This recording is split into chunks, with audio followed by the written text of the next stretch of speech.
Mais le loyo, nous avons un volet, nous avons ibi, tout le monde na ibi mikolo, batutu na monango, il y a un micro. Mais, tu connais la justice pour la lobby, loi et son condamné était. Moi, je suis ça et ça c'est. Nous avons un boucan à l'autre, c'est la massangou yaya. Parce que la mission va contenir. Mais na mona ya moté, na mona ka basangwa sembo, bakini mamote, ocha la biso na tata pona tongi. Atongi ya mo ya iye. Et bon boucan à l'autre kenda wapi. Dans le Bible, maintenant, on a important. Il y a aucun référendum. Et c'est très important. Makamona, on va poser mon CPN. Exemplement, viens ça tourner comme on est fait. Chibala. À tout chacun, $30,000. À ça, la télé coûte. Même si c'est mon coin, bien mot. Ok, les millions la pointe. Au salut de l'autre côté, la PPK, boy. Si va la tête sur $30,000, Yanni, il va jamais. Il se fait tolérer la banzelle. Oui. On lui voit l'inglaterre, on voit la Congolais, la tête au sommet de Rwandais. Il y a Mobile. Mais, il y a moi, si sur ailleurs récupéré. Congolais spécialisé là-bas. C'est quoi les autres salariés? Tant que tu vois la batouana, on estime bateau à votre ami dans un mélange. Il y a un pays limitrophe pour la biso, à 35% de la population.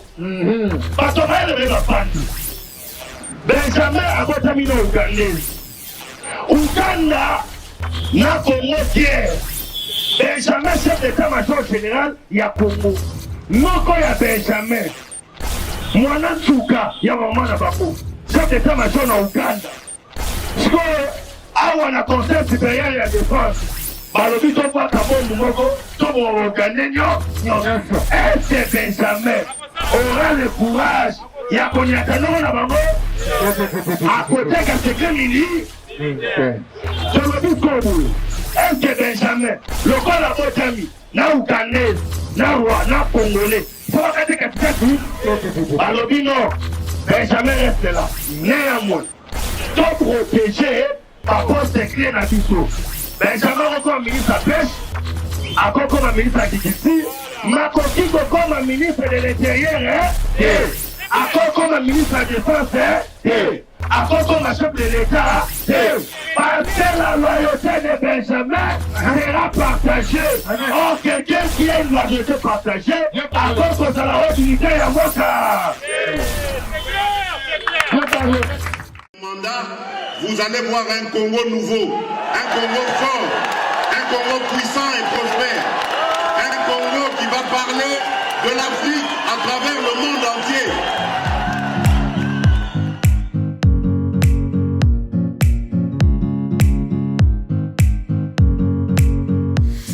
IDPS viva! Viva! Vous en avez IDPS viva! Viva! À ce pouvoir viva! Tombola le Boro Gangaba! Oya boyi kotombola zanga mangwe iso so tozala ngoya awa te tozala ngoya a tuna sko moningo tomboli te pona nini tombola loboko kanga ba merci yoka sko to banda na ebandeli to félicité bandeko na biso nyonso oyo banome bango comme état bamandataire ya l'état basala mosala kitoko. Attends, on a précisé le komoko. Tu souhaitais bandeko basala musala kitoko. Tant qu'on va nommer bango to sepeli baza bandeko na biso to sepeli na bango. Ceux qui posent sali musala maté. Ceux qui te dénoncent kolobaté que l'autre diabolisé parce que si batini wana on représenté parti et ça pose la musala kitoko. Écoutez, on a proposé est-ce que c'est diabolisation? Ce que ça sali maté. Tolo maté. Tokoloba yango ande différence na biso na bato musu yango wana parce que na Congo kosana koyeba moko mpona biso soki salite ezawa mutu faya kolongola yango za chef de l'état soki bourgmestre gouverneur chef du quartier asali mabe oyoka o te faci azosala eloko te tozobosanake na Congo tout ça le principe il y a séparation de pouvoir. Et ça là que mutu na mutu asa responsable na domaine où va passer pas aller à l'état. Nyama na komona. Awa siko yoka. Tango na bandi wana na kemba la moko na makambo na lobaki ya réforme. Pour Congo se développer, lelo il faut tout ça la réforme ya constitution na biso. Na lobaki ya ngote constitution na biso et outil na deux parties. Parti à Liboso, il fallait qu'on respecte les accords de l'Émirat. Le musée à Sakini a signé qui. Les accords de l'Émirat, quand vous avez respecté à côté, les accords qui va Rwanda Bassani. Balo Bakeno, on respectait l'accord qui va attaquer le musée. Oui. Baké pour ça la RCD, ou quand on a parlé de son atelier à Rwanda, la RCD n'a pas eu, et qu'on s'y maté. Baro peut la MLC. Si quand on est dans négociation, on devait prendre. Parti là où il y a constitution, il y a France, il y a Belgique. Pour voir au sol on a Congo, il copie coller. Or, la loi ça ne reflète rien à biso ba congolais.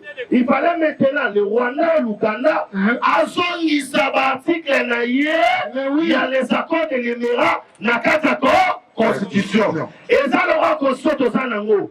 Bino ba barote mwenamo, mais constitution inscrit ba mususu.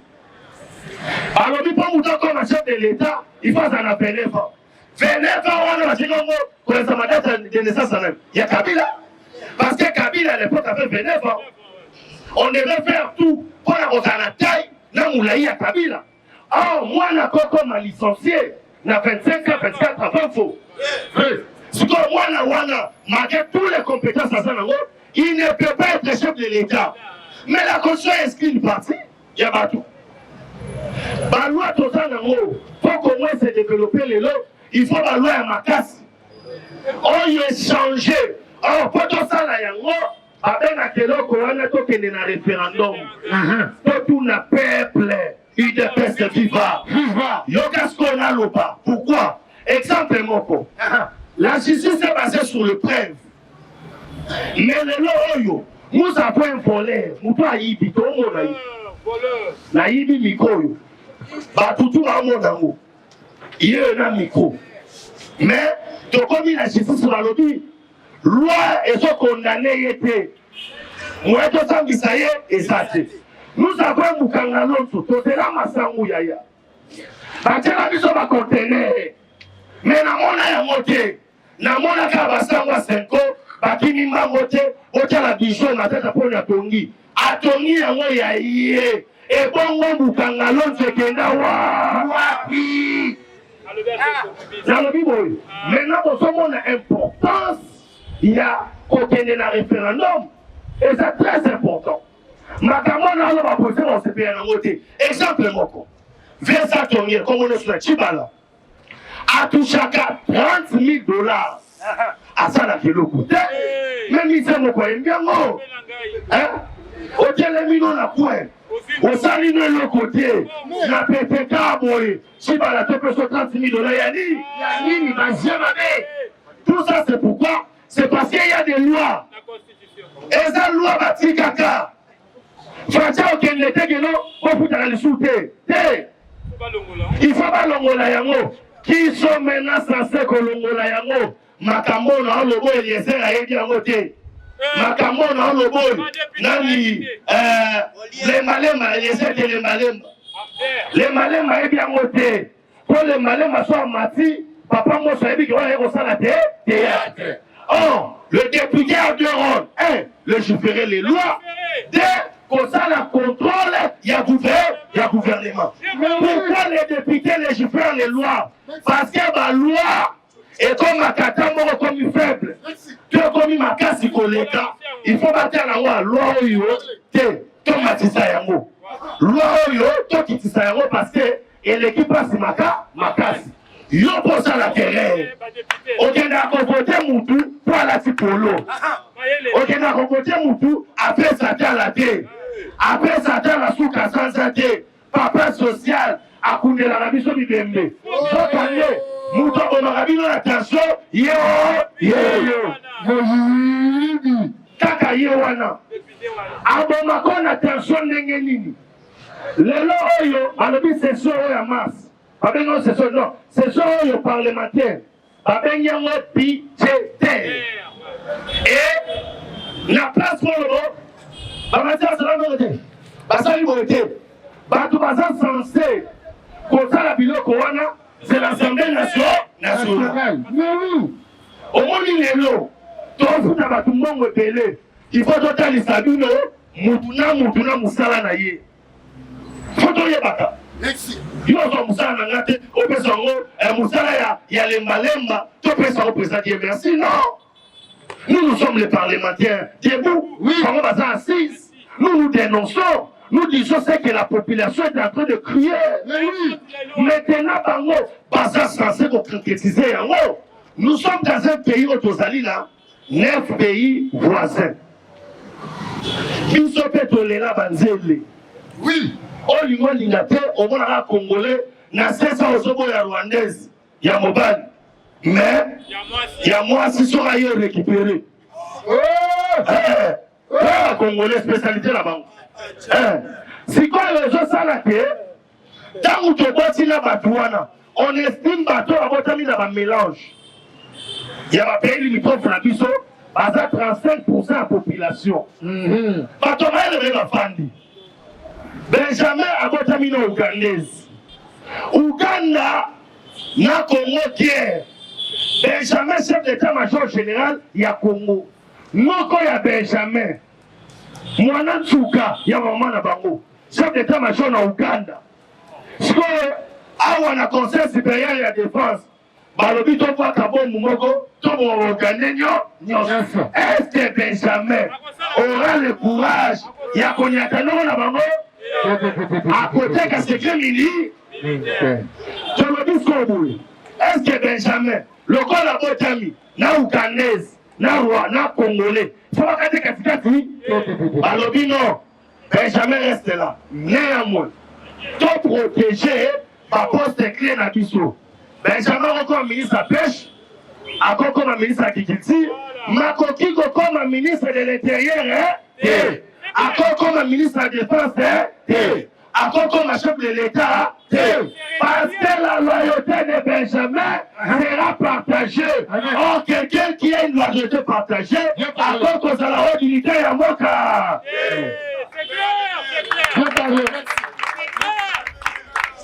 IDPS viva. Yaya na ngina fika po pesa viva de. IDPS viva. Parce que pouvoir viva. Fachibe. Eko. Awa sko yoka. Ya mwane kosala ke badongolo miso ebele bolela. Parce que tozala bino na Congo. Papa na ngana okosa bino te. Ozala bato otanga wana lufani. Comme l'état des étudiants burundais. Otanga comme l'état va représenter ya ba étudiant rwandais. Église Mokozaka na Gomba.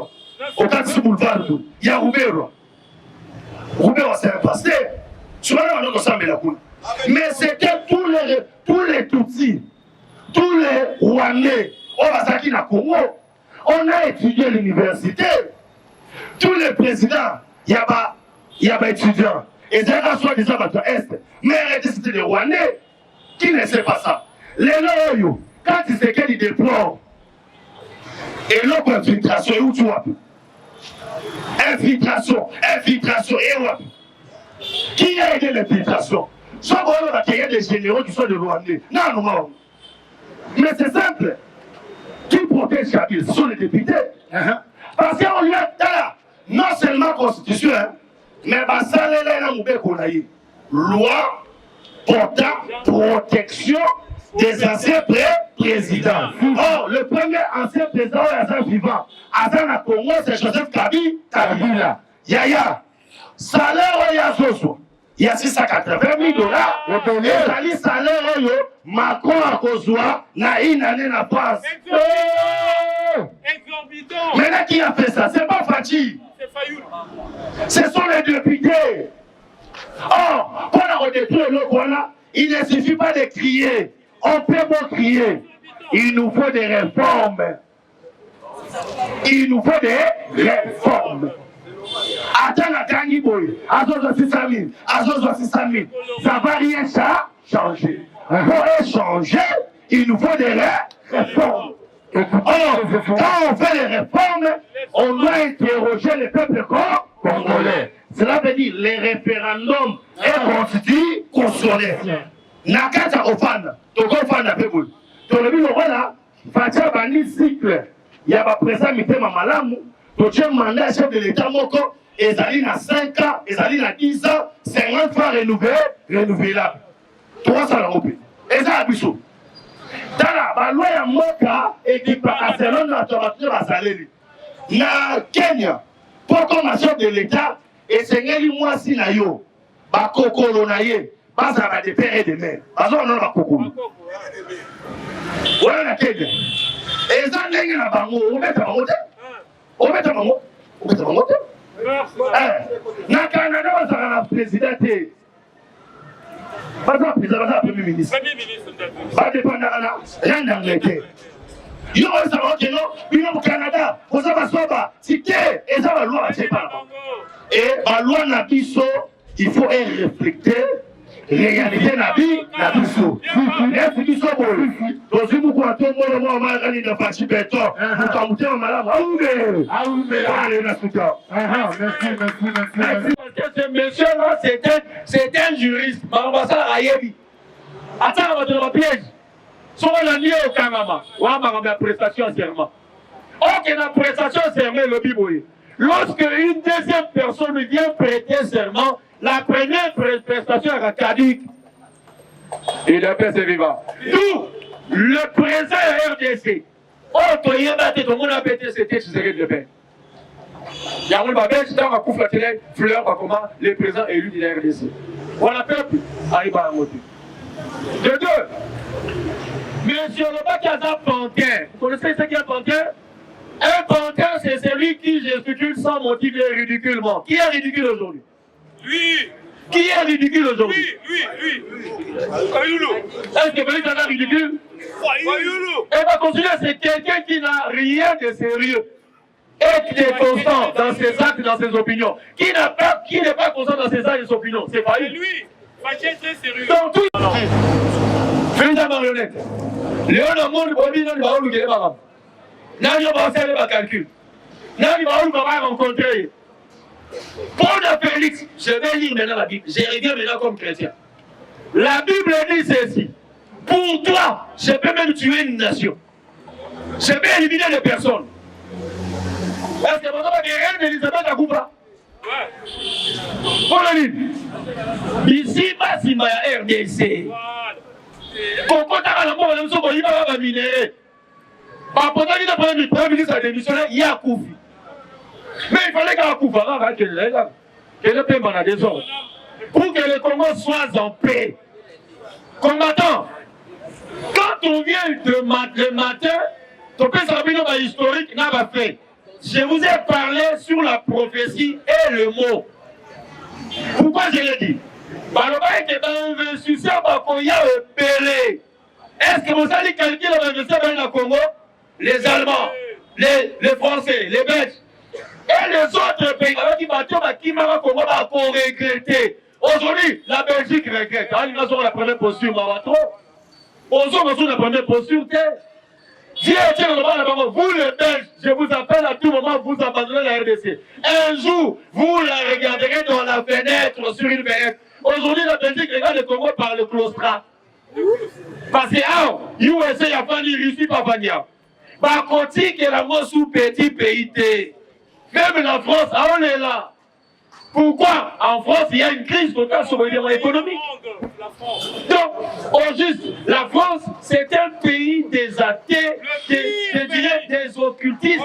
On va faire ça, on va me payer à ma peine à mort. Là, il voulait introduire au monde le Congo. Mais je vais poser une question. Nous sommes un pays francophone, oui ou non? Oui. OIF et Zara, nous sommes un pays francophone, oui. Est-ce que le Rwanda est un pays francophone? Non. Pourquoi la poste de la mission à Rwanda pendant que le Rwanda n'est pas un pays francophone? Vous voyez que le secrétaire général OIF rwandaise à son poste de la mission RDC, nous le pays francophone.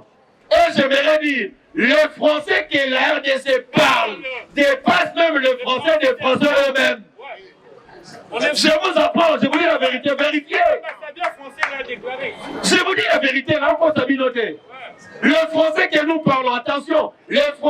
d'en face, c'est le lingala francisé. Achète pour moi le pain. Ça, c'est pas un bon français. Oh, je viens, non? Tu viens, non? Tu dis, tu viens, non? Ouais, c'est un bon français. Le français qui se dit ici, qui se parle ici, est un français propre. Attention par rapport au Maranono sur les 90. Là, c'est le français belge. Mais ce qui se passe ici au Congo, il y a un moment même lorsque Félix parle, attention, lorsque le président Félix parle, attaque à mon en place, des mots qui créent des problèmes sérieux, parce que c'est un français cultivé profond. Oh, il y a Tali, il y a Betty, et ça, c'est 2 mois à la télévision. Il ne peut se vivre. La zone a mené un discours il y a 6 minutes. Vous voyez, il y a Félix. Moutouma a compris le discours à la raté. Mais on comprend après une journée que Félix et sa bébé si Marabou, nuance. Avec des mots clés, on a pu retrouver le discours à 6 minutes, 30 mots. Nouveau. Vous voyez, le discours il y a 6 minutes, 30 mots. Nouveau. On va le faire à l'obédition, à l'obédition. Vous comprenez après des jours, que si à l'onglet qui dit son cas là. Il ne peut se vivre. Si vous voyez que le biloko fait un réflexe, monsieur Félix, à Zianwa parti à Kuna. Ah, dans le bas qui dit pas, sur la politique, vous voyez, vous avez la tête. Nicolas va comprendre. Tant qu'il y a un tête, même sur ce terrain. Avant que nous venions ici, vous voyez que la nuit, cette place est la place, ma place arrive. Parce que là où il y a des réunions, les esprits aussi viennent. Je vous annonce, là où il y a des réunions, les esprits aussi viennent la nuit. Calculer qui est fort, qui est moindre, on peut te terrasser. Donc lorsque tu viens ici, viens le corps à Moutou, il te peut se vivre. Parce que Félix, avant de pouvoir, à Kenya, Belgique, à Fatih, il y a un homme qui a dit parce que tant à Kenya, Belgique, alors papa, je suis venu d'abord te voir. Papa, je suis venu te voir. Azul Moni a raté le Moutou. Alors je rentre au Congo pour le pouvoir. Après, je vais revenir te ramener au pays. Il te peut se vivre. Fatih, nous allons prendre le porto plainte. Mukolo yoko boye na bapono ngala poto plate. Pona ko loba pono posande wona ngoza yana ngoza to mwana père nanga. Ça veut dire lorsque Félix est allé au Belgique, il a pris le père, il l'a ramené ici. Parce que pouvoir de Bissot en 2018. 2006. Pouvoir de Bissot depuis 2006. Félix a formalisé le pouvoir depuis 2006. Parce que pendant qu'on soit pouvoir, Kabila qui est là, Moupanzi, pour moi, il y a Bissot au Paranam. Il est pas vivant. Viva! Transition sans Kabila au pouvoir. Pour Panzi non. Côté Bagé, Bapion, pour ça, privé sur les gars. Alors, si on nous souvient, quand on s'est à voir à Moutaralaté. Parce que vraiment, il va y avoir. Merci. Non, pour le jour, on va t'amener en soi. Ayagi. Année en Bayaga. Alors, on s'appelle votre père, ça vient de penser année. L'expression aussi vient ici. Mais une seule chose, lorsque nous parlons, UDPS, Félix, RDC. Ouais. Non, on ne va pas tout soutien à Malandangoulou. C'est une chose. Ils veulent parler qu'ils sont intelligents, mais ils sont moins intelligents. Ils veulent se faire intellectuels, mais ils ne sont pas intellectuels. Le vieux Étienne avait répondu une chose, on dit, qui est intellectuel? La première question, qui est intellectuel? L'intellectuel est celui qui donne la réponse du coup. À un problème. À un problème, ouais. L'intellectuel est celui qui dit, papa dit, je te fais ça à 500. Non, ça la calcul de Malamon 500. C'est ça l'intellectuel. Il donne la réponse du coup à un problème pour que la question soit résolue. C'est celui qu'on appelle l'intello. Merci. Il ne peut se vivre. Le président Félix donne la réponse pour comprendre la réponse T. Ah, j'ai suivi Anderson a parlé ici. Oh, Anderson. Bien parlé, Anderson. Qui a suivi ce qu'Anderson a dit ici? Le Congo, ce n'est pas la paix. et la justice et le travail. C'est la justice, paix et travail. Justice d'abord. D'abord la justice, ensuite la paix, si maintenant le travail. On ne peut pas travailler sans la paix. Une bonne réflexion. Il n'y a jamais eu de travail sans la paix. Lorsqu'il n'y a pas la paix, on travaille de l'île. Sans la paix, on l'a pas foutu de l'île. Parce que Moumou, il trouve un sauté, nous ne sommes pas au lieu de papa. La guerre va l'embarquer, va l'endaka. Et il ne peut se vivre. Mais le président travaille la justice. Parce qu'au travers de la justice, on va arrêter tous les voleurs. Non, on a un S, non, on a un S, on s'en est bizarre. Mais voyez que, là, on va bien. Je parle de moi, c'est mon opinion. L'acquittement de M. X n'est pas l'innocence. L'acquittement n'est pas l'innocence. On peut t'acquitter, je fais cet exemple. Naïna Kassa Tobundi. Nasoki Kassa. Mais Nasoki Siyo. Nabi Kassa Limbisanga. Kassa Limbisanga parce que la Seigneur pardon. Oui. Mais il est maître avocat au Kananga parce que tous ces blessés sont volontaires. Qui a compris? Balobi qui va quitter, on a justice politique. Mais la justice populaire ne peut pas quitter M. X. Non, parce que tu es un Burundais. Moi, je ne suis pas Burundais, je suis un Congolais RD-quoi. Ah, là, vous comprenez là. Je suis un RD-quoi. De la RDC. Tout, comme écarté, on a tous un conflit. Tout le monde va échanger en Loba. Parce que je ne peux pas m'échanger à un Burundais. Le Burundi n'a pas d'études comme le RDC. Dès au moment où on a bijou Goya, avec un message, on a parlé du peuple.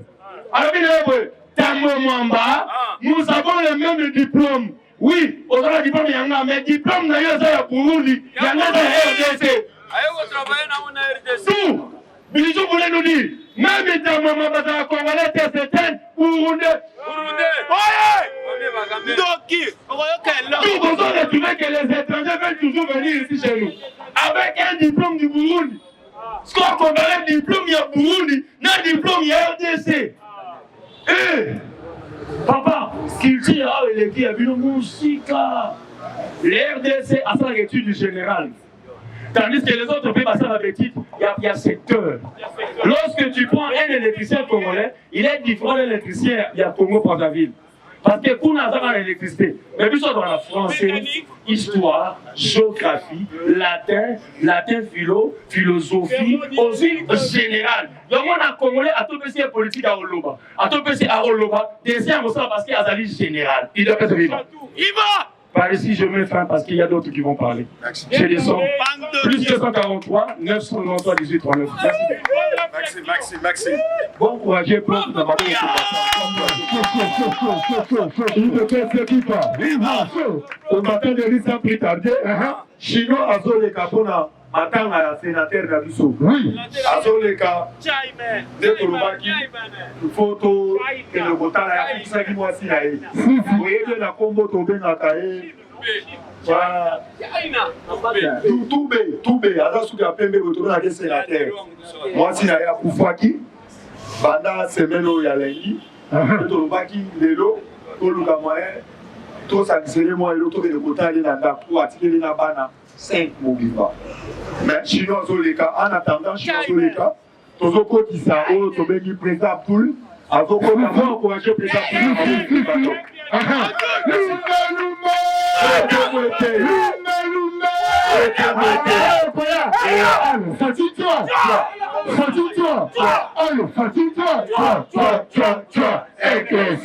Écoutez bien les informations. Pas de bêtises. Les parlementaires debout. Les parlementaires debout. Les parlementaires debout. Rien que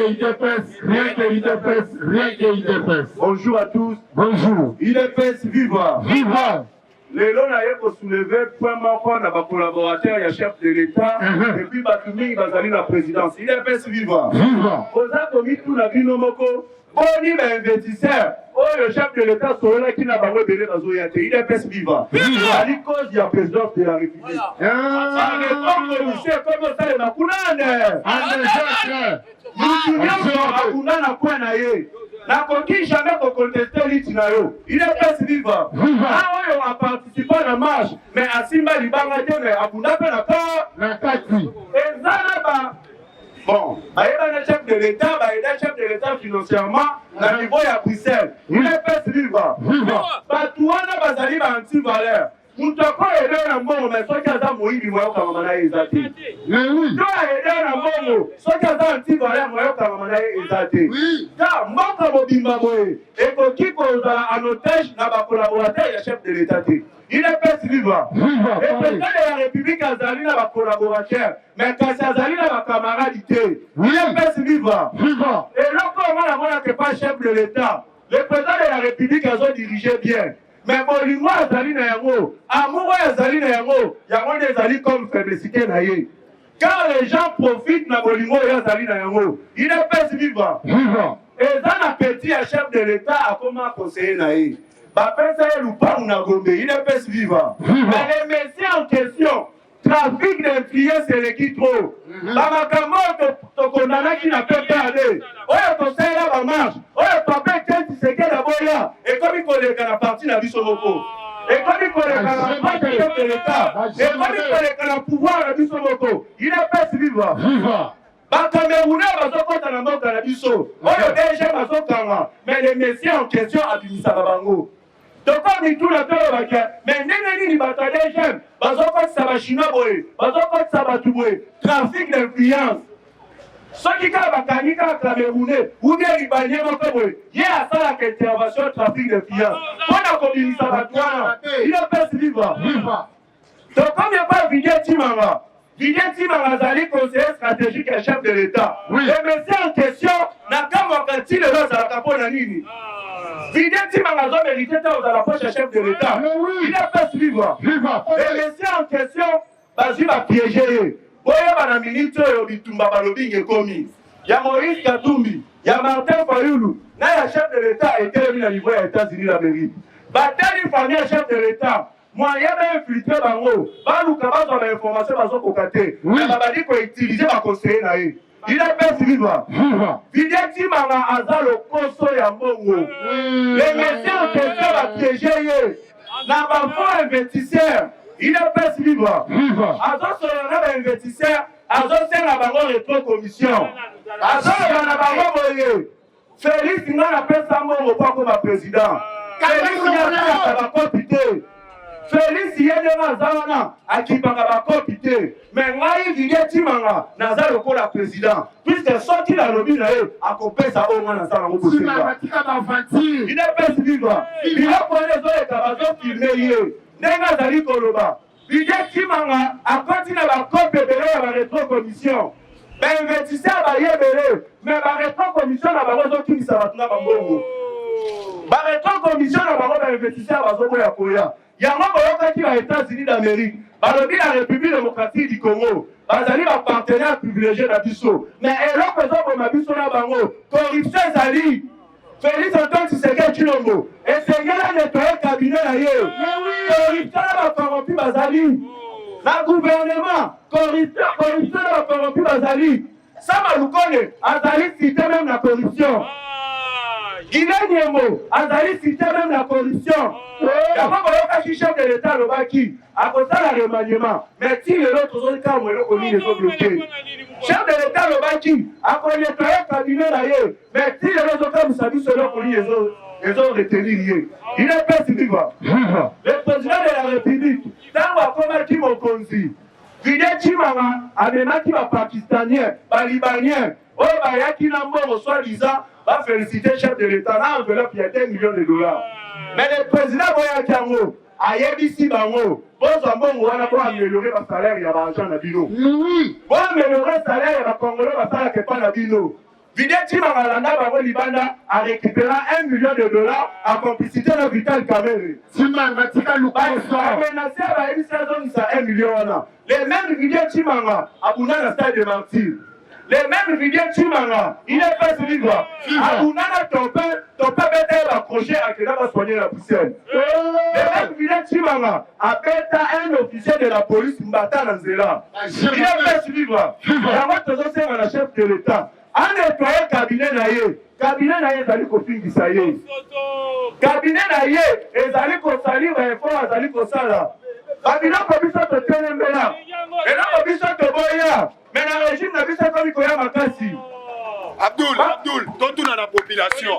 Bolingi, ba nettoyer bien ba nettoyer te. Ba nettoyer yango. On dit là tozo tuna ba musu ba tikali kimia. Bolingi, ba nettoyer bien ba nettoyer te. Il est pas vivant. Le président de la République a sala makasi, a sala ya edele. Mais banoki bakomi na kati ya cabinet na ye. Noki soki azomeka azokoka yo te. Akoleka na nzela ya bana, akoleka na nzela ya mwasi. Eloko ezosalema na minute oyo yango oyo bazali na plan babebisa makambo ya chef de l'État bazwa baere babuzo bebele babanda kolobela yango mpo na peuple congolais basanza chef de l'État. Il est pesi vivant. Macron aza tie journaliste moko na kombo ya Christophe Rigo aza journaliste ya RFI. Il est pesi vivant. Journaliste wana aza na mission abandaka koluka koyeba bavile pembe na chef de l'État na bakolaborateur na ye comme ça balobelaka yango.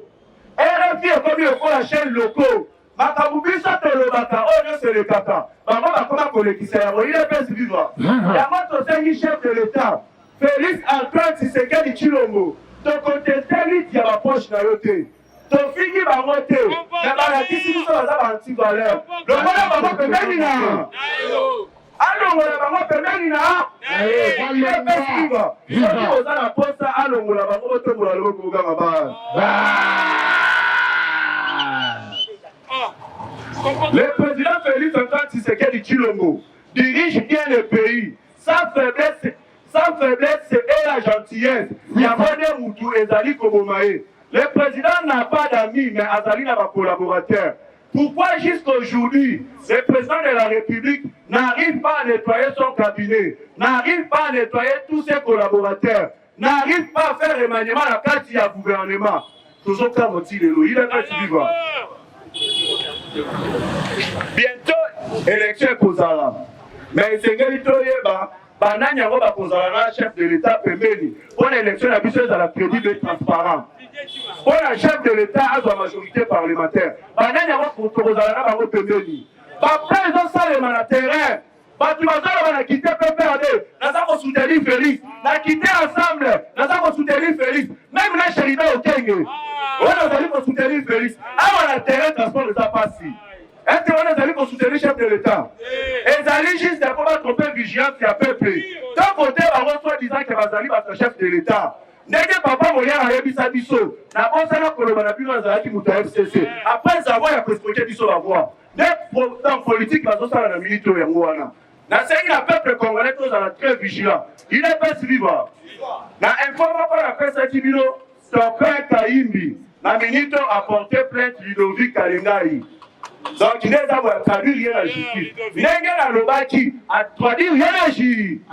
Sorti malheur que quand on a battu à l'Okuta, puis sur la Congolais de faire des mères, on dit bien, Rwanda. Jean-Pierre Liaou, ministre en fonction publique, à suspendre 90% ya ba membre ya cabinet na ye parce que escroquerie eleki ebe agent oyo existaka te bamingi mais bamembre ya cabinet misusu bakomi koglise badossier na bango bazala toujours il est pesi viva ntango Jean-Pierre Liaou atimeli yango abengani bango nyonso libanda tobetela ye maboko tobetela ye maboko nazoloba na opposition soi-disant opposition ok opposition etambolaka na lokuta te opposition esengeli vérité ezala bango moko balobaki nini Félix ndenge nini azokoka kosilisa situation ya baessence te mais affaire wana ezalaki mondiale même na France essence ekomaki $5 mais ya biso ezalaki moins cher basali commande ya baessence ezio yawa bato wana bakoti na balaboratoire bazolobaka essence wana eza ya mabe. Il est pesi vivant. Oui, ça soit les armes à deux. On fait la montée. Et ça va plaire au bateau à vivre à opposant. Car on est sur la étranger. On a tête d'opposition. Bateau à la opposant, on a Congolais mon côté. On a dit Congolais, on a tête de Congolais Zate. Et ça lui opposition. Il y a des étrangers pour combattre les fils du pays. Mais ils sont dans un levé.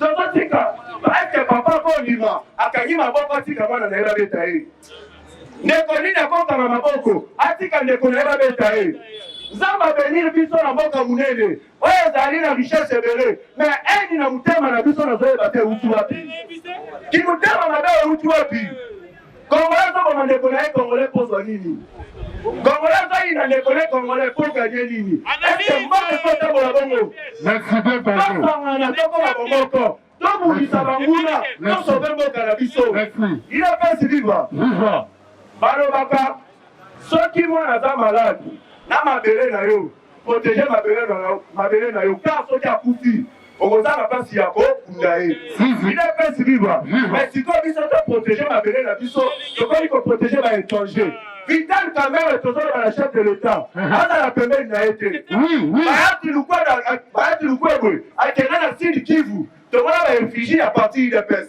mais Vital Kamerhe bokolakisanga te eloko baotia UDPS wana mpe bazali koboya barefugie ya UDPS ezala wana Vital Kamerhe abandi kampagne na ye azali kotrope peuple congolais na komba Félix ezali campagne na ye moko UDPS viva eboyeba insécurité na este ezali Vital Kamerhe.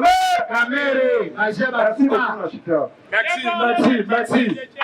Combattant de lutte UDPS viva. La cotisation tosali awa tozwi 3500 et 3700 francs tokosenga na yo lobby oluka moyen tosunga ndeko wana ya Roger Luma toujours toyebi ozali wana mpona kosunga mpona ndeko na biso azali akufeli mwasi na époque nazokotisa président Olivier azokota président Olivier bonvulake président Olivier na maboko merci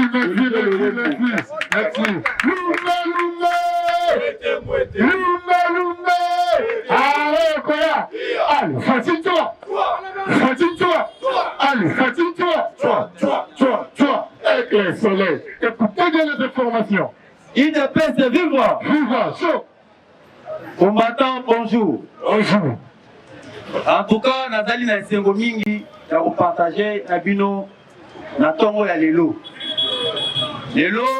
tokomeka kosolola oyo etali rentrée parlementaire au sein ya Assemblée nationale mukolo ya lobi parce que mboso azoki lobi UDPS vivre et après pourquoi M. Martin Fayulu est tenté de chercher le pouvoir. Et aussi M. Moïse Katumbi. Combattant dans un bisebino que Bazan n'a qu'à envisager poste de présidence. C'est ainsi aux hommes on a besoin de multiplier bitumba de gauche et à droite pour te voir que c'est Moukantombolo. Mais il va regarder parce que Moukantombolo Baligné pas à 90 millions d'habitants de Congolais. Il devait se vivre. Pour tout arrêter, tout ce qui est na information à Liboso et à Christophe Mboso. Lobby, ba député bazonga qui na session na bango. Na kati ya ouverture ya session, Mboso azwaki maloba. Na maloba ya Christophe Mboso. Mboso aloba clair devant les députés. Alobi tozali na insécurité na kati ya mboka na biso. Mais tomoni mutu oyo azali à la tête ya insécurité wana ezali mais c'est Paul Kagame. Mais oui. Wana ezali Mboso devant les députés. Et en plus Mboso il ajoute à lobby tozo pesa message et pas ya Messi Kagame. Atika ko instrumentaliser ba militaire na ye pour te ba banda ko ko peuple congolais. Toujours Mboso na kati ya Assemblée nationale. Mboso abakisi lisusu alobi makambo ya teke eyaka ezali batoyo baza ko instrumentaliser bango. Il y a aussi une main noire derrière ces dossiers. Il ne peut se vivre. Combattant na toi bisebino na session oyo ebani ya Assemblée nationale. Yeba que ça sera dur. Pour que le président de la République déclare la guerre à un autre pays, il fallait d'abord Assemblée nationale et le Sénat pas prouver yango. Bien parlé. Au moins Mboso abani makambo Robert Kagame boy. C'est-à-dire, Tozali Pene a réclamé maintenant guerre entre la RDC et les rois et les Rwanda. Il ne peut se vivre. Nazo et Bisabino combattant pour être Bitumba Est, pour être solo, pour ici définitivement. Il fallait que Bitumba entre la RDC et les rois et les Rwanda. Parce que ceux qui Bitumba, c'est l'amitié. Il y a pas que insécurité et qu'on aura toujours dans l'Est de la République. Allez, on est toujours Kenya. Voyez que Kagame a comme Olenga. Parce que l'objet Kagame a fait qui saute médiatique. Kagame a montré que Fadji a commis plus fort sur le plan diplomatique. Mais au moins Kagame a eu Koloba, non. Tozali na ba président mususu en Afrique, ba comment se focaliser à Libanda.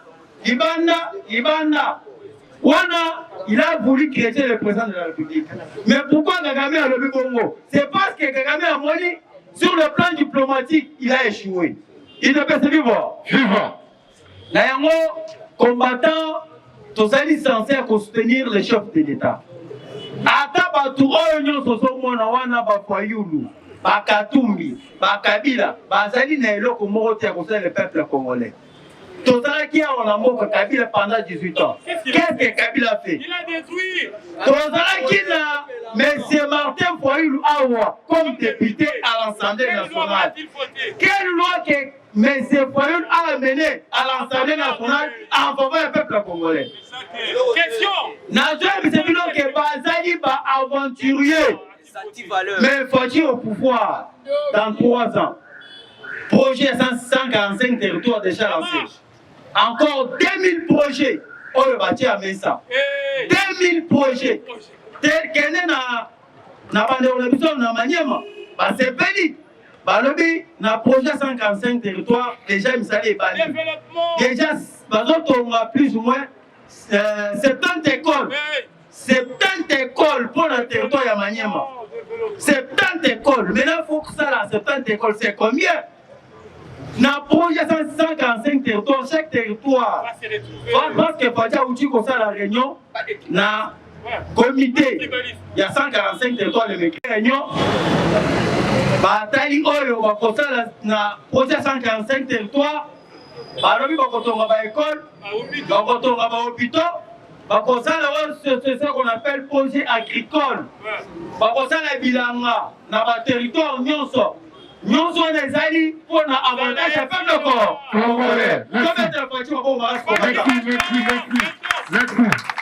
Dikoyo, Awana Bisayo, Fayulu aux États-Unis d'Amérique. Parce que Tango, John Biden a qui envoyé spécial Naïaou, mais c'est Amos. Fayulu ameka qui rencontré Yépe Aboyi Koyama Fayulu. Alors que je ne suis pas venu pour ça et à Koyama opposant. Naïli ne fils que pour national gouvernement congolais. C'est ainsi à Kendaki. Maintenant, Fayulu Ayoki Zoua, Ayoki monté ma passe. Fayulu Kamati Batunaye, dans la délégation à Batu Fayulu Azu. Azu Pena va musicien Moussous, Obino Boyeni Wana, va musicien Moussous, ma rappel. Azui Bango, voyager aux États-Unis d'Amérique. Croyant que Bakoyamba Bango n'est pas un gouvernement américain. Comme Fayulu, actuellement, Fayulu a logé dans un hôtel New Time. N'est-ce aux États-Unis d'Amérique? Comprendre Fayulu, tout le monde a une délégation aux États-Unis d'Amérique avec Fayulu. Fayulu a eu courage, Fayulu a eu courage, a commis Mukanda na Maison Blanche. Na Mukanda, Fayulu a commis Maison Blanche. Alors, notre démocratie est en danger. Il est bien, c'est vivre. La démocratie en marche. Notre démocratie est en danger. Nous avons des dirigeants incompétents. Voilà, message à Fayulu. C'est celle du Sénégal. Il est pas de vivre. Ah, attention, il sait que le Sénégal. Combattant la joie, il s'est dit non. Nous sommes Fayulu dans la carte à quoi? Pesa États-Unis d'abord, message pour être pas dans le conseil la pression. Voyez que un matin qui t'a. tozali un état souverain. Awa nazoya bisebino combattant. Tango fa nazoloba ke élection. Élection et matin qui t'aisa. Ezali. Combattant ce zolanda. Dans le 2023 élection ezali. Ah. Et matin qui 2023 élection ezali. Chico et nazoya bisebino dernièrement au uti komona. Les États-Unis d'Amérique. Parce qu'il fallait que vous croyez que la relation à les États-Unis d'Amérique est Félix Tshisekedi et baby. Mais l'élection est une relation à bon terme. Bon, Kolanda, à travers le président des États-Unis d'Amérique, M. John Biden, a payé Moussolo, il y a $1 milliard américains. Il ne peut pas se vivre. On a les États-Unis. Les États-Unis a payé $1 milliard américains. A payé le chef de l'État. Pour la base à la banzela, base à la infrastructure. Mais après un moment, dans ce moment, on a vu qu'il y a une relation diplomatique entre RDC et les États-Unis d'Amérique et Lukuta. Tous allés à bon terme jusqu'à présent. Tous ont coopéré dans les pays qui sont et dans la Russie. Et dans les États-Unis. Nous coopérons avec tous ensemble. Moutouté à Kosabino. Alors on a dit Sabino que Nangambo kuna Batubazate. Batubazate est ce que Nangambo ya Lamuka. Lamuka est déjà divisé. Donc Nangambo ya FCC. FCC peut être stabilisé. Au contraire, FCC va retraiter atteindre un pourcentage en 2023. Parce que FCC va des tournements ébélés. FCC va faire un dossier ébélé. En 2023, va député parce que ébélé va faire un dossier. Maintenant, à côté à la Mouka, c'est ainsi 2023, toujours Moukantombolo, Fatime. Marqué Batoye NC, dans le bas, Nabaza, marqué Batoye NC, Basigné Moukanda Nabango, Balobi ke Mamba Nabango, Atamote à INC. Alors ta polo ya fachi na elongo ya fachi. Alors ta polo na elongo ya fachi te. Etali bisote. Alors ta te etali bisote. Fachi azali na batu ebele bakolo te elongina na ye. Toyebi te dinote. Il ne peut se vivre. Viva. Koutou est bien. 2023, pas question, il y a mon toit, la t-shirt à Fatime. Attends. Pourquoi le lobby bongo? Et bien, il y a une casquette, il y a cause de député, parce que il y a Fatime, il y a un polo, va profiter, va dire, mais il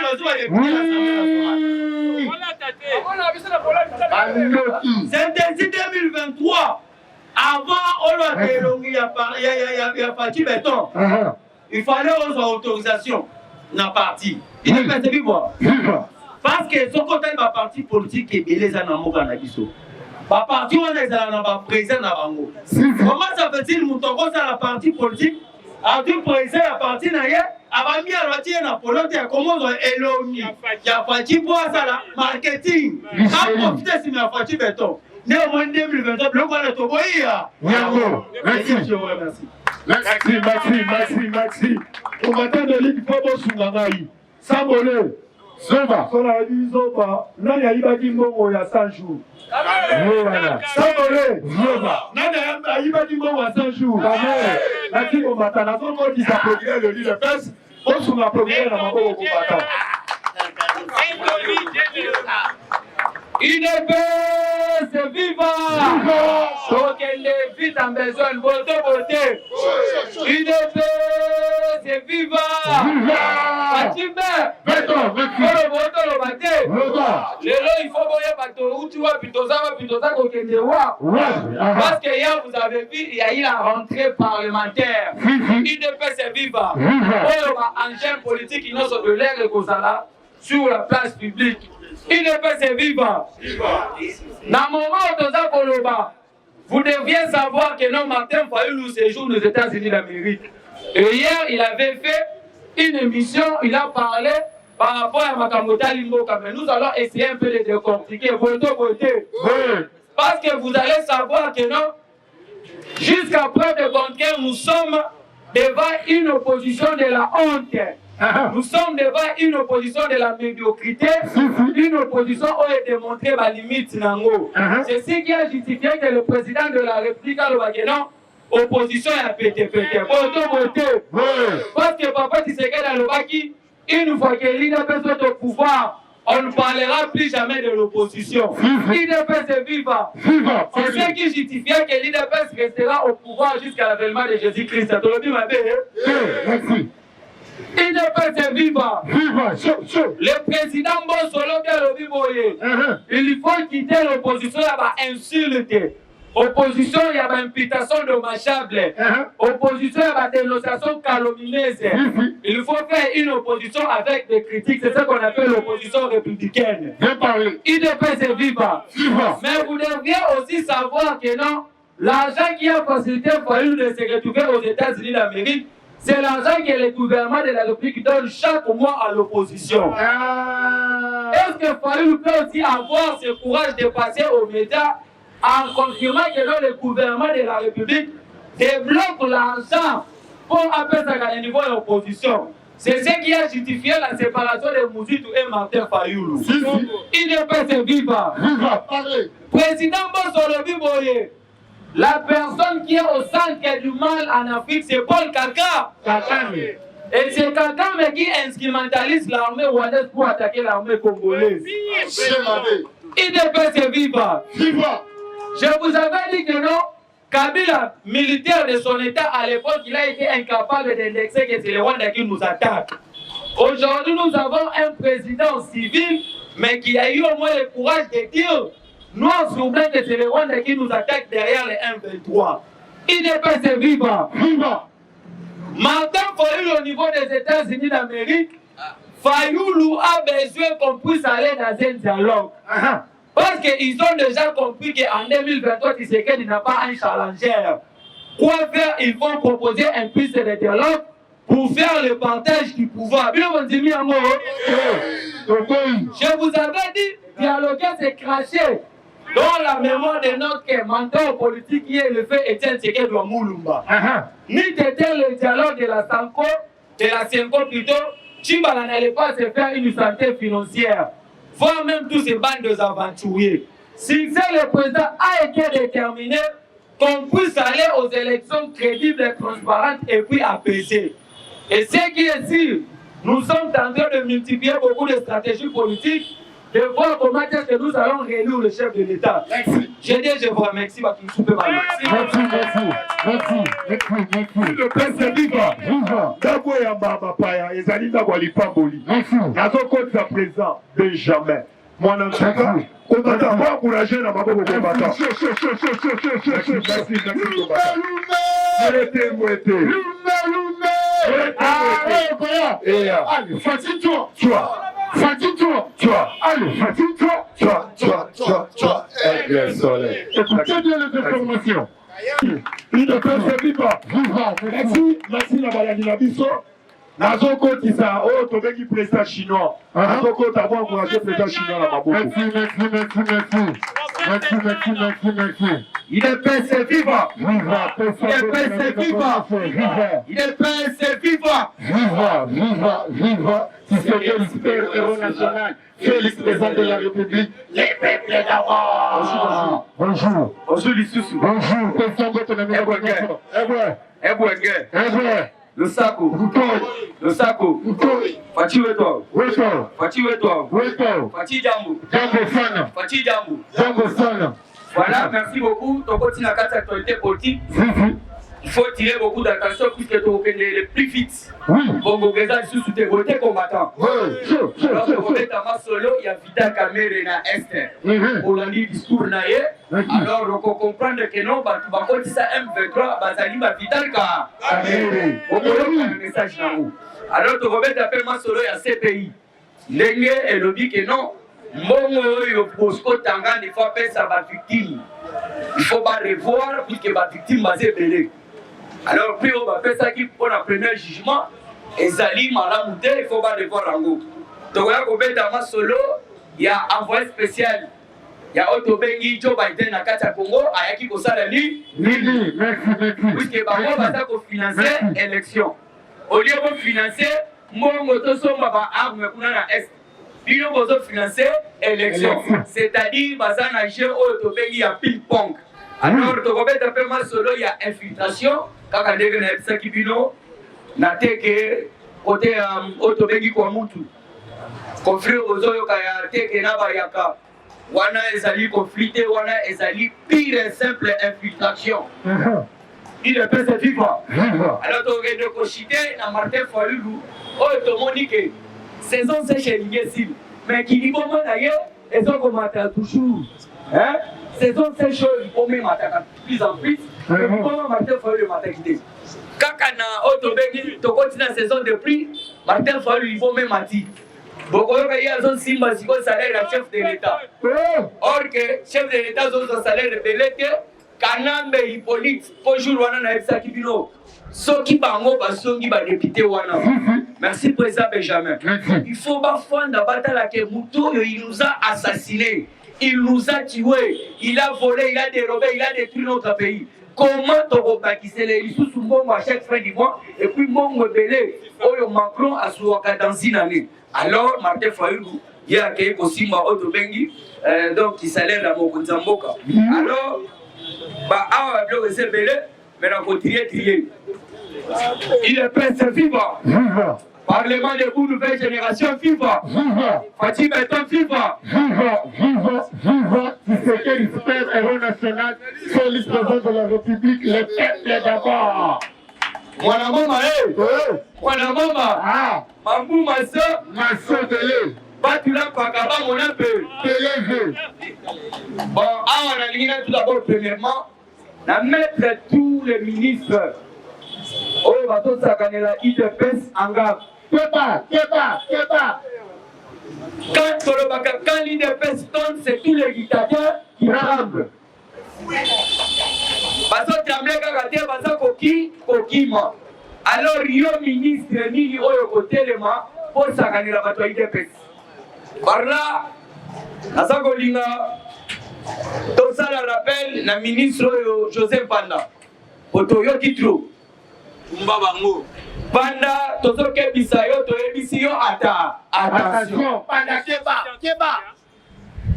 oyo tobengi premier ministre Sama Lokonda ke Mbushimai fala bakende bayamba ye ebaba na IDPS bakombata lokola biso na Kisasa mais Joseph Panda abandi kobimisa bandeko na biso na batrapo po parti na ye soki espoir soki ya kindoki wana ekota na kati ya stade na yango nde merci na bakombata ya Kasai Oriental balakisaki ke non IDPS toujours IDPS au pouvoir mutu akosakanela bango azali te Joseph Panda azofinga bato ya IDPS alobi baza mayele te Panda kanga uloko na yo oyebisa Joseph Panda boye soki osimi IDPS osimi oyo tobengi Congo mobimba tubaparti oyo bozokreye wana tozozela bino na 2023 yango totyeo kaka nganda komeka kosakana te en aucun jour na bamembre ya IDPS epuis bandeko na ngai ya IDPS ya Mbushimai bozala toujours lisu likolo ya lisu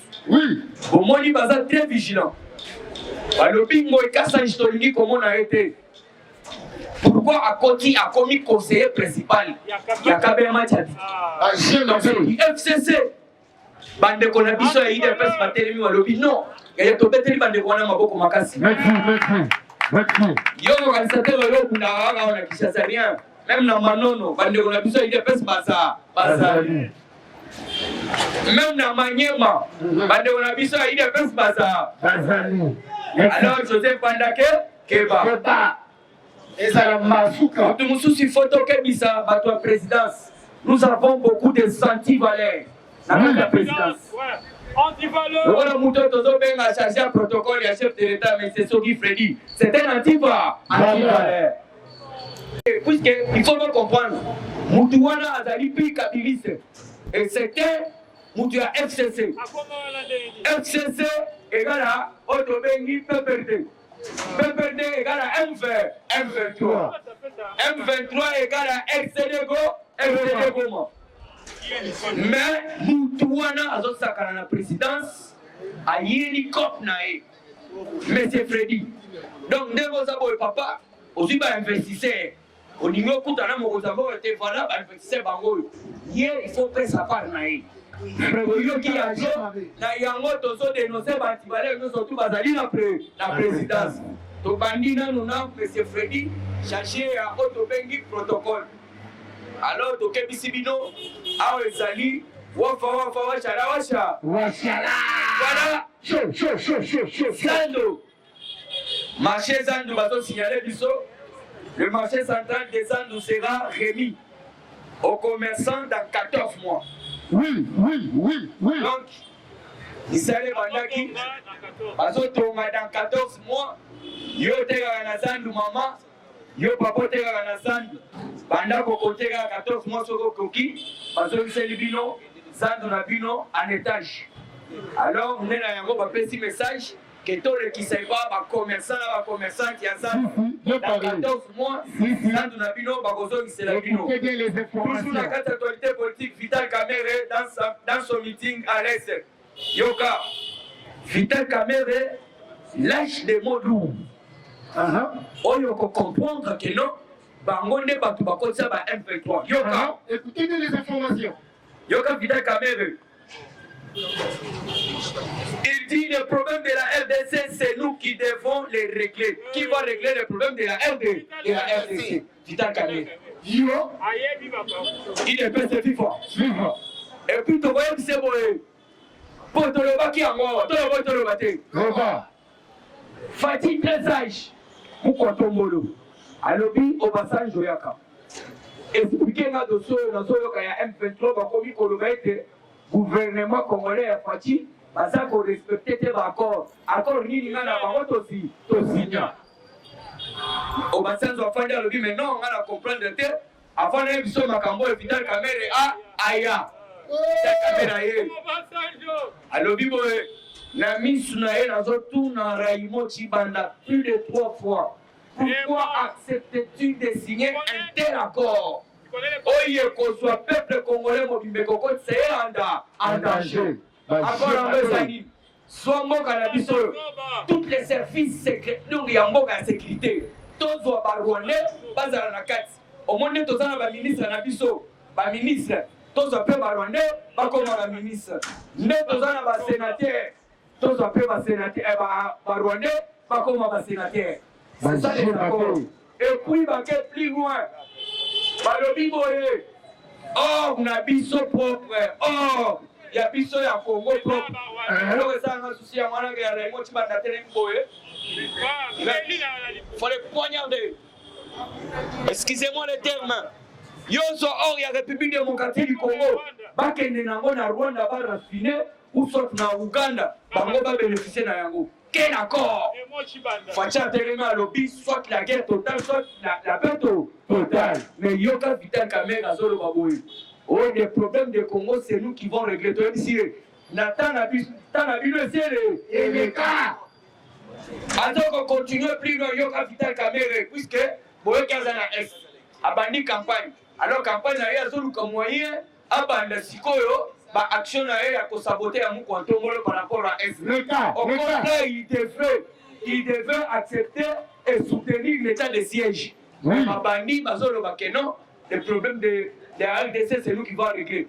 On a dit, autre pays, Vital Kamerhe, un dossier mon côté à régler. Il y a aucun Vital Kamerhe toujours. Alors, il dit tout ce Vital Kamerhe supplie les M23 en disant. Je m'adresse au M23. Si réellement vous êtes Congolais, comme nous tous ici, déposez vos armes et vos revendications seront analysées après. Yoka Vital Kamerhe, Nani a analysé les revendications, il y a barré. Facha Boyana est réglé dans la rebelle depuis non, on ne négocie pas avec les rebelles, au contraire, on les exige de libérer. Et puis, Facha Yebisa, Dani Joao, Aebisa clair, Yebisa Batouana, pas libéré. Kagama Fanda, on a quitté dans investiture, tout le monde, investiture, il y a Kenya. Kagame Koki Kotala Temu Kwantombolo les grands esprits. Mais oui. Par rapport à Nina, comprendre que non. Yaya, tout le monde le bâté. Le pas. Na Kosuki Sana déploiement Bokoyo ka force régionale. Soudan Kozala Wapi. Kenya Bakozala Wapi. Merci. Alors Lukanda Bakozala Wapi. Merci. Yo rebelle Fwanda, ceux qui baillent pour et donc ils doivent encercler par votre direct.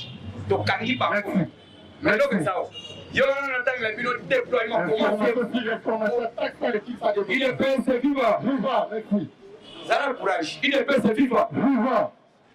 Mokoyo, aussi président Nzambe. Amen. Président Lobi, Nzambe Yako Kambamboko, Ngana Kokambate. Par rapport à lui, Dieu dirige même le Cameroun, dirige les États-Unis, dirige la Tunisie, dirige partout. Tous les pays du monde.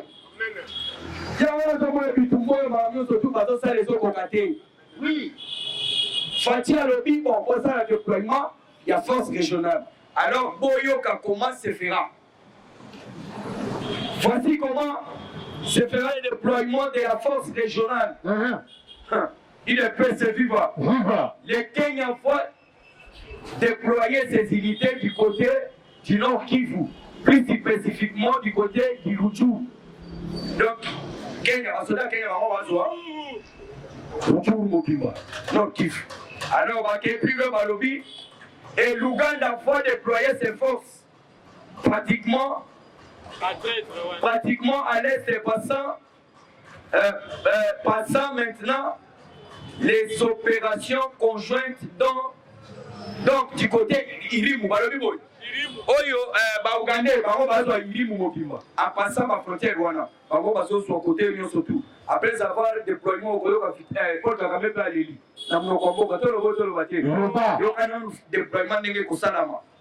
Donc, Ougandais, Irimu et les Sud-Sudan vont se déployer à l'intérieur des frontières congolaises au nord du province de l'ex-province orientale. Donc, au côté où on est nord, côté ex-province orientale. De côté, Otobengi va soudaner Bazosou. L'un Kagame a occupé pour nous, à l'Obini, Bango, peut pas déployer à Soudan à Bango, mais dans l'intérieur, Otobengi va frontière à Bango. Déjà, ça va puisqu'il faut bien comprendre comment M23 va s'en à 4. Il y a Bunangani. Mais yo, ok, n'a qui va dialoguer pour la Bango. Puisque puis ça, il va tomber ça va M23. Puisque tu dois comprendre que les M23, ce sont les militaires rwandais. Alors, yo siko comment Zoya, Kokote la Colombie là, M23, c'est que Bazali banana. Alors, voilà que je cite Bandewangai, information CPD. La CPI. La CPI suspend les réparations destituées aux victimes de Bosco Tangata, ancien chef rebelle du M23. Donc, les victimes doivent encore attendre avant d'obtenir une réparation financière. On doit revoir pour 30 millions de dollars alloués pour ces crimes, ces 18 crimes contre l'humanité et crimes de guerre commis dans le nord de la République démocratique du Congo en 2002 en 2003. Et après 11 000 morts, 11 000 victimes, 100 000 victimes, Bosco Tangata il faut a dédommagé Bango. Balobi Bosco Tangata a sali 18 crimes. Mais Bosco Tangata a sali un chef de politique à hier, Bosco tout d'abord a sali 18 crimes. Si mon conseiller a coquille, Kozana combien de crimes? Azali a 25 crimes de guerre. Nayango Siko, 25 crimes, mauvais Alaka, Otobengi, 20 ans de prison, 25 ans de prison. Bétango fa 18. Oui, puisque Bosco Tangata a sali, collègue, Bazala qui va primer rien, n'a Kanambe. Alors, voilà que vous citez, président Lobito cité, toujours dans la diplomatie Bolanda qui, monsieur Amos obtient au Azali, émissaire, il y a Joe Biden, Azali, le coordonnateur spécial du président américain en charge des affaires énergétiques internationales qui va se joindre à ce pays. Ayaki Kosami, il est bien se vivre. On va comprendre déjà, on va les changer. Nous avons sa bibliothèque et autres, tout ça, rien. Fatia le baki tout au début. C'est un partenariat gagnant. Et je ne gagne pas, toi tu fais gagner chez moi. Comment on peut avancer? On ne peut pas avancer. Je suis attaqué. 55 Dans la guerre, au lieu de soutenir, puisque nous sommes dans un partenariat privilégié, il y a peine à prospérité. Donc, quand moi je suis attaqué, vous êtes censé avoir pour soutenir là. Merci. Non, parce que ma arme est au yoté, à Noyolé.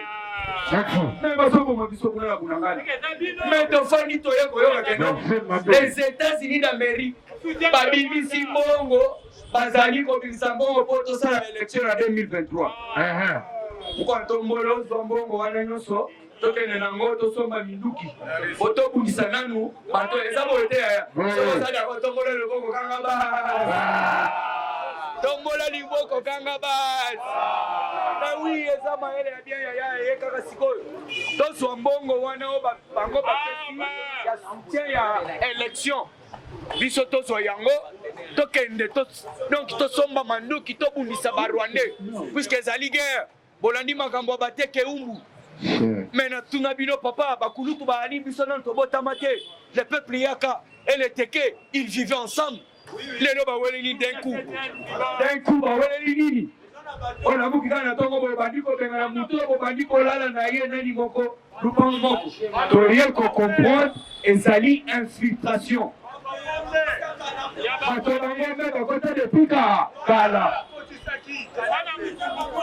Comment ça fait dire que bateau bazala qui place moko bakomi ko bunda d'être comprendre que il y a buzela ba ya ba 5 000 il y a autre ben qui font laisser bakende ba maîtriser tension population on dit que tous les 5 000 à Nami Nuki bakufi nana bobiba. Donc il y a une infiltration. Puisque on a tous mon encore clarté. Bah infiltrer biso. Alors on a encore chité à Wasikoyo par rapport il y a un entrée parlementaire. Ça m'a le compte de lobby à présenter qui budget. Oui. Il y a 14. Oui. Oui. Sans comment. Présenter qui budget. Budget il y a 14. Et qui c'est voilà de faire un robe à skill. Approximativement voilà. 15 milliards. La taux d'accroissement. Fatia 54 ans. Au moins, il y a des message. Allo Baka Yango. Allo Bibo Tika Bato FCC. Bazana Dringa Masanga. Mukolo Kokozali. Dring Wane Sili.